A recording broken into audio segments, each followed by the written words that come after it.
In this lesson, we will learn about HTML forms. Forms are used to receive user input and then pass that data along to a server. Forms are typically one of the more interactive parts of a web page. So for example, if you visit a new website, the website may encourage you to create an account. And when you create that account, you will likely have to fill out a form. And that will include things perhaps like your first name, or your last name, or any other fields where you have to either input text or make a choice between different options.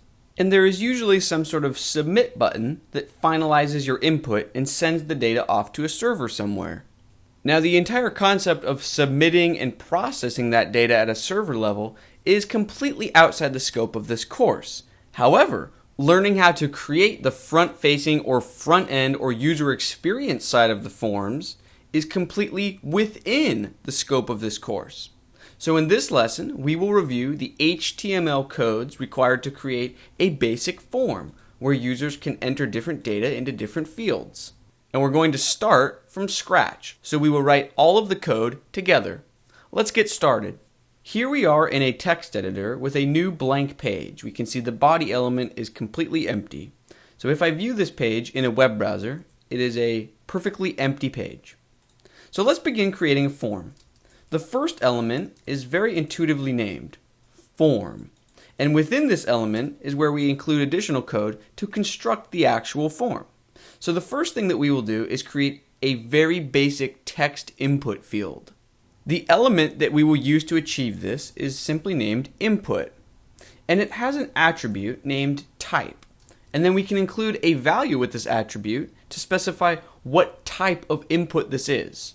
So we will start with the most basic, text. So if I save and refresh in my web browser, we can see that we now have an input field.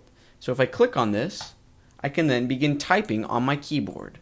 However, it's probably not a good idea to begin typing anything if this field isn't labeled. So our users have no idea what is supposed to be entered into this field. So we as HTML authors need to label our inputs or label our fields. So there's an element named label which can do just that. Let's imagine that we, as the authors of this form, want our first input to receive users' first name. Well, within the label element, we can simply type first name, colon, and we need to go one step further. We need a way to associate this label with this input. So visually, if I save and refresh, we can see that in the web browser, the label is sitting next to the input. But we need a way from a code perspective to associate the label with the input. I should be able to click on the label and the web browser should automatically move my cursor to the field. So to achieve that, we can give the label element an attribute of for. Now the value of this, we will type first name. Now this is a string that I just invented. It could have been anything, but we need to apply this same name as an ID for the input. So for example, on the input element, I will add an attribute of ID, and the value will be first name. It'll be the same exact string as we entered in the for attribute for the label. So now that these are matching, if I save and refresh in my web browser, and if I click or tap on the label for the field, my web browser knows to associate the label with the input, and it automatically moves my cursor into the field so I can begin typing. Practice makes perfect, so let's create a second field, so that means a second input label pair, for last name. So in our code, we'll create a new input. It will also be of the text type, and we will create a label to be associated with this input, last name.